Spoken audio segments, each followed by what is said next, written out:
Mind মন্ত্র abacus national পরীক্ষায় কলকাতার সায়েন্স সিটিতে প্রথম স্থান অধিকার করে সকলকে তাক লাগিয়ে দিল ভাতারের ষষ্ঠ শ্রেণীর ছাত্রী আসমা উল হুসনা।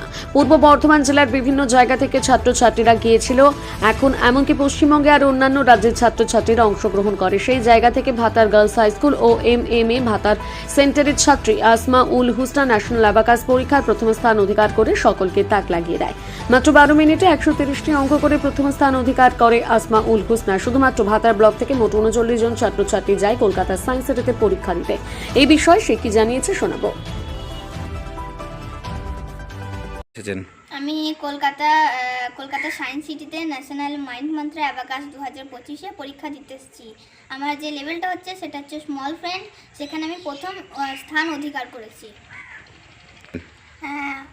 এই পরীক্ষায় সাফল্যতা পেয়ে আমি খুবই খুশি হচ্ছি।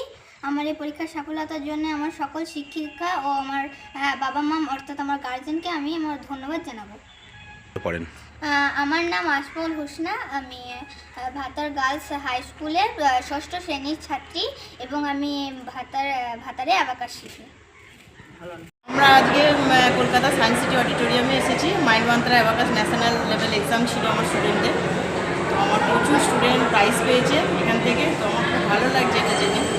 আমার স্টুডেন্টরাও পারে একটা প্রত্যন্ত গ্রাম থেকে এসে ওরা এই শহরে মানে প্রচুর অ্যাডভান্স স্টুডেন্টদের মাঝ থেকে প্রাইজ নিয়েছে। কি প্রতিযোগিতা ছিল এটা? এটা ন্যাশনাল অ্যাবাকাসের কম্পিটিশান ছিল ন্যাশনাল লেভেলে। কত ছেলে পরীক্ষা দিয়েছিল? 2000+। হ্যাঁ, তো স্মল ফ্রেন্ড থেকে ফার্স্ট পজিশনে আছে আসমা উল হুসনা, ফিফথ পজিশনে আছে সুতপা দাস, আরেকজন আছে শামীম মণ্ডল, সম্পূর্ণ কোনার। আপনার নাম পরিচয়? আমার নাম মণিমালা রায়, আমার বাড়ি হচ্ছে বর্ধমানের ভাতার থেকে আমি আসছি।